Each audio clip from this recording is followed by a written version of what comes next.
Herzlich willkommen zu Alltag Deutsch Podcast. Ja, hallo zusammen. Schön, dass ihr wieder zuhört. Genau, hallo auch von mir. Wir haben heute wieder ein super wichtiges Thema für euch vorbereitet.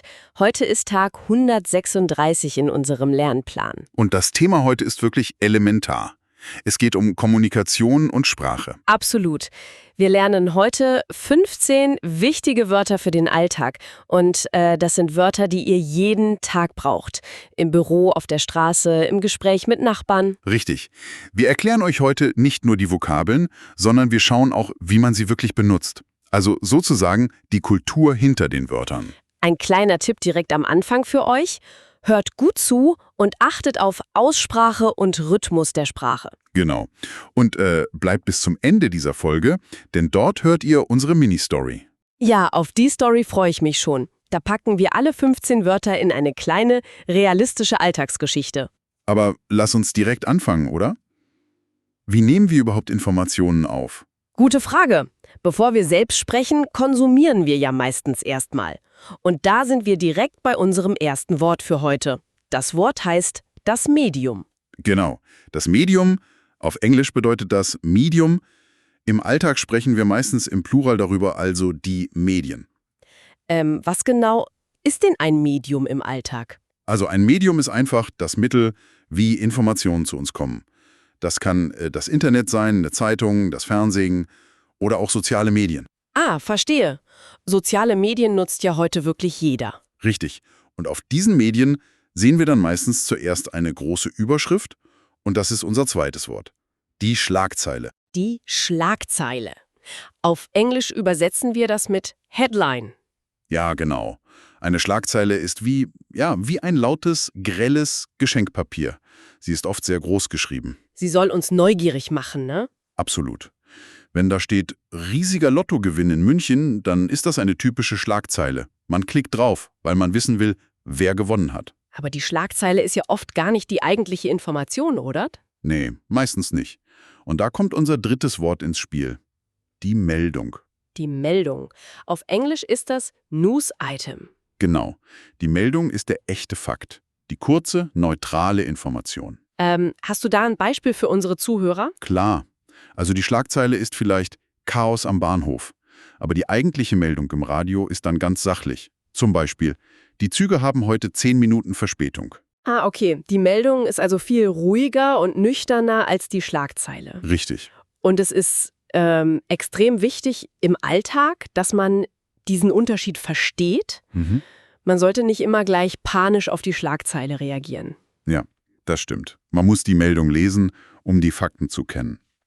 Okay, also wir haben jetzt Informationen aus den Medien aufgenommen. Genau. Jetzt wird's ernst. Wir verlassen das Internet und gehen in eine deutsche Behörde. Zum Beispiel ins Finanzamt oder in die Ausländerbehörde. Oh ja, das ist für viele Deutschlernende ein echter Stresstest. Total. Und da hören wir immer wieder unser viertes Wort.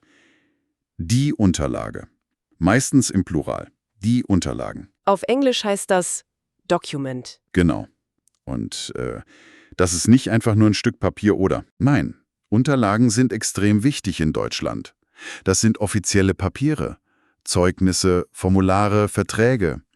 Wenn du zum Amt gehst, fragt der Beamte sofort, haben Sie alle Unterlagen dabei? Ohne Unterlagen geht in Deutschland gar nichts. Absolut nichts. Die Unterlagen sind die Basis für jede Entscheidung. Und die Sprache in diesen Ämtern und auch in diesen Unterlagen, die ist ja oft sehr speziell. Das bringt uns zu unserem 5. Wort. Formal. Ja. Auf Englisch ist das ganz einfach, das heißt auch Formel. Das heißt, man hält sich streng an offizielle Regeln. Richtig. Man sagt nicht Hallo, wie geht's, sondern man schreibt Sehr geehrte Damen und Herren. Das ist die formale Anrede. Viele Leute finden diese formale Sprache in Deutschland sehr starr. Oder sogar ein bisschen kalt. Ja, das höre ich oft. Aber man muss das kulturell verstehen. Das ist nicht böse gemeint. Es geht dabei um Effizienz. Und das passt perfekt zu unserem 6. Wort. Sachlich. Sachlich. Auf Englisch heißt das Objective. Genau. Sachlich bedeutet, man konzentriert sich nur auf die Fakten. Keine Emotionen, kein Streit, man schaut nur auf das Problem. Also wenn mein Chef sachlich mit mir spricht, dann ist er nicht wütend auf mich persönlich. Nein, überhaupt nicht. Er möchte einfach nur das Projekt besprechen. Er klammert die Emotionen aus, um eine schnelle Lösung zu finden. Das ist eigentlich sehr fair, wenn man darüber nachdenkt. Und das führt oft dazu, dass die Kommunikation sehr kurz ist. Unser 7. Wort lautet knapp. Auf Englisch sagen wir dazu brief. Knapp bedeutet also sehr kurz, ohne viele Details. Richtig. Eine knappe Antwort in einer E-Mail ist vielleicht nur ein Satz.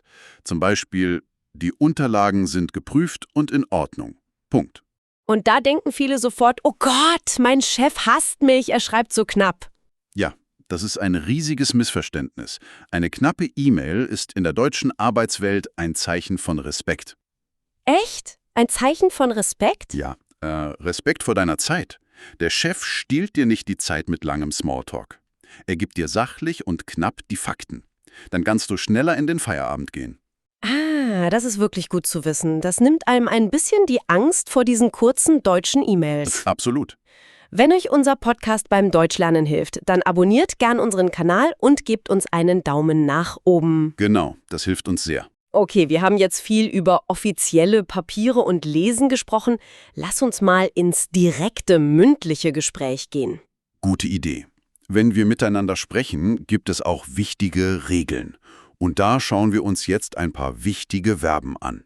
Unser 8. Wort ist ein Verb. Es heißt mitteilen. Auf Englisch übersetzt man das mit to inform. Und weil wir ja B1-Niveau haben, ist hier die Perfektform ganz wichtig. Die Perfektform von mitteilen ist hat mitgeteilt. Hat mitgeteilt. Kannst du uns da einen typischen Alltagssatz geben? Ja klar. Der Chef hat mir gestern mitgeteilt, dass ich Urlaub nehmen kann. Das klingt ein bisschen offizieller als einfach nur sagen, oder? Richtig. Wenn man etwas mitteilt, ist es oft eine wichtige Information oder eine offizielle Neuigkeit. Verstehe. Aber bevor ich jemandem etwas mitteilen kann, muss ich die Wörter ja erstmal richtig formen. Unser 9. Wort ist aussprechen. Auf Englisch heißt das to pronounce. Und das Perfekt ist hat ausgesprochen. Hat ausgesprochen. Ja, das Aussprechen ist im Deutschen manchmal ein echter Sport, ne? Oh ja. Deutsche Wörter können extrem lang sein. Krankenhaus oder Geschwindigkeitsbegrenzung. Da muss man wirklich üben, wie man das richtig aussprechen kann. Aber wenn man das dann geschafft hat, kann man anfangen, sich mit anderen auszutauschen. Man fängt an zu diskutieren. Wort Nummer 10, diskutieren. Auf Englisch to discuss. Genau. Und in der Vergangenheit sagen wir, hat diskutiert. Zum Beispiel, wir haben gestern lange über den neuen Arbeitsplan diskutiert. Richtig. Diskutieren ist in Deutschland sehr normal und wird oft gemacht. Man tauscht Meinungen aus. Aber was passiert, wenn die Diskussion mal heiß wird? Wenn jemand etwas sagt, das einfach nicht stimmt? Da gibt es eine ganz wichtige kulturelle Regel. Und da müssen wir 2 Verben genau unterscheiden. Wort Nummer 11 ist unterbrechen. Auf Englisch to interrupt. Die Perfektform ist hat unterbrochen. Genau. Unterbrechen bedeutet, dass du jemanden stoppst, während er noch redet. Du lässt ihn seinen Satz nicht beenden. Also wenn ich einfach dazwischen rede. Ja.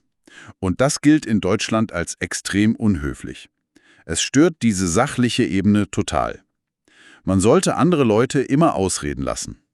Aber Moment, was mache ich denn, wenn der Kollege ausredet, aber das, was er sagt, ist komplett falsch? Ich kann das ja nicht einfach so stehen lassen. Nein, natürlich nicht. Und dafür haben wir Wort Nummer 12. Widersprechen.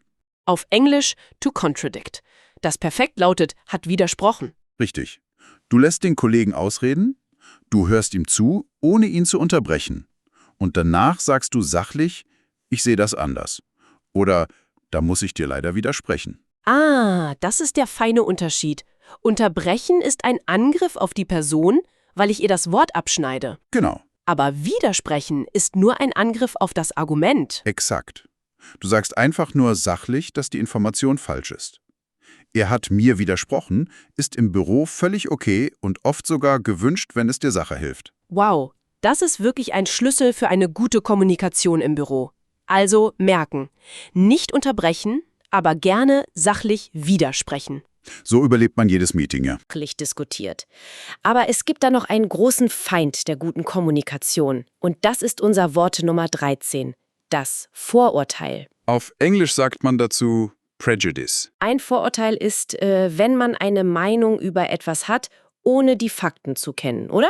Ganz genau. Man liest vielleicht nur eine kurze Schlagzeile und denkt sofort, das ist alles furchtbar. Man hat ein Vorurteil, ohne die echte Meldung oder die Unterlagen zu kennen. Und wie können wir solche Vorurteile abbauen? Indem wir unser Wort Nummer 14 benutzen, wir müssen kritisch sein. Auf Englisch ist das critical. Genau. Und hier gibt es oft ein kleines Missverständnis bei Deutschlernenden. Stimmt, viele denken, kritisch sein bedeutet immer etwas Negatives, dass man nur meckert. Ja, aber das ist falsch. Kritisch sein ist in Deutschland eine sehr positive Eigenschaft. Es bedeutet, dass man Dinge genau prüft, man hinterfragt etwas. Also wenn der Chef einen neuen Plan vorstellt, dann ist es gut, wenn die Mitarbeiter kritisch sind und Fragen stellen. Richtig. Das zeigt, dass sie mitdenken. Wer kritisch ist, der glaubt nicht sofort jedem Gerücht, sondern er prüft die Unterlagen. Das macht absolut Sinn. Und dann haben wir für heute noch unser letztes, das 15. Wort. Und das ist manchmal wirklich schwer zu verstehen für Nicht-Muttersprachler. Das Wort ist ironisch. Auf Englisch heißt es ironic. Ironie ist ja, wenn man das absolute Gegenteil von dem sagt, was man eigentlich meint. Oh ja. Und das funktioniert in der Sprache oft nur über die Betonung. Wenn man die nicht hört, gibt es Chaos. Hast du da ein klassisches Beispiel für uns? Ja, stell dir vor, ein Kollege lässt in der Küche eine Kaffeetasse fallen. Die Tasse ist kaputt, der Kaffee ist auf dem Boden. Und ein anderer Kollege sagt ganz ruhig, toll gemacht, das hast du wirklich super gemacht. Haha, ja. Wenn man dann nicht aufpasst, denkt man, er meint das ernst. Genau, aber er ist natürlich ironisch, er meint das Gegenteil. Es erfordert wirklich ein gutes Sprachgefühl, um zu merken, wenn jemand ironisch ist. Absolut. Das war eine Menge Theorie heute. Lass uns das doch mal in der Praxis zeigen. Sehr gerne. Wir erzählen euch jetzt unsere Mini-Story. Hört gut zu, denn alle 15 Wörter, die wir gerade gelernt haben, kommen in dieser Geschichte vor. Okay, ich fange mal an. Stell dir vor, wir sind im Büro. Unser Kollege Thomas sitzt am Computer. Er liest gerade auf einem Medium im Internet eine sehr laute Schlagzeile. Genau. Die Schlagzeile lautet: Großes Softwareprojekt wird gestoppt. Thomas liest aber die eigentliche Meldung darunter gar nicht richtig. Nein, er hat sofort ein Vorurteil und gerät in Panik. Er rennt sofort zu seiner Chefin Sarah, um ihr diese schlimme Neuigkeit mitteilen zu wollen. Er stürmt in ihr Büro. Sarah ist gerade in einem Gespräch, aber Thomas fängt sofort an, sie laut zu unterbrechen. Sarah bleibt aber ganz ruhig. Sie weiß, dass sie ihm widersprechen muss. Sie bittet ihn, das Problem doch bitte sachlich und ruhig zu diskutieren. Sie sagt zu ihm: Thomas, bitte gib mir eine ganz knappe Zusammenfassung. Was ist passiert? Thomas versucht, den Namen der Software richtig auszusprechen, aber er ist total nervös. Da öffnet Sarah ihre offiziellen, formal korrekten Unterlagen auf dem Laptop. Sie zeigt ihm das offizielle Dokument der Geschäftsführung. Sie bittet ihn, kritisch zu bleiben und nicht jeder Internetseite sofort zu glauben. In den offiziellen Dokumenten steht nämlich, dass das Projekt normal weiterläuft. Thomas wird ein bisschen rot im Gesicht und sagt: Okay, vielleicht war ich ein bisschen zu schnell panisch. Und Sarah lächelt nur und sagt völlig ironisch: Ach wirklich? Das habe ich gar nicht gemerkt. Ende der Geschichte. Da sieht man wirklich schön, wie diese ganze Dynamik funktioniert. Ja, total. Gute, sachliche Kommunikation hat die schlechte Kommunikation voller Vorurteile besiegt. Genau. Und das zeigt uns auch: Wenn ihr diese 15 Wörter versteht, dann seid ihr für den deutschen Alltag wirklich super vorbereitet. Absolut. Damit könnt ihr im Büro und auch im Privatleben Missverständnisse vermeiden. Das war heute wirklich ein tiefer Blick in die Sprache. Ja, und jetzt seid ihr dran. Schreibt eigene Sätze mit den neuen Wörtern in die Kommentare. Wir lesen das immer sehr gerne. Abonniert den Kanal und gebt einen Daumen nach oben. Morgen sprechen wir über ein wichtiges Thema: Umwelt und Recycling. Das wird auch wieder sehr spannend. Vielen Dank fürs Zuhören. Viel Erfolg beim Deutschlernen. Bis morgen bei Alltag Deutsch Podcast. Tschüss und einen schönen Tag noch.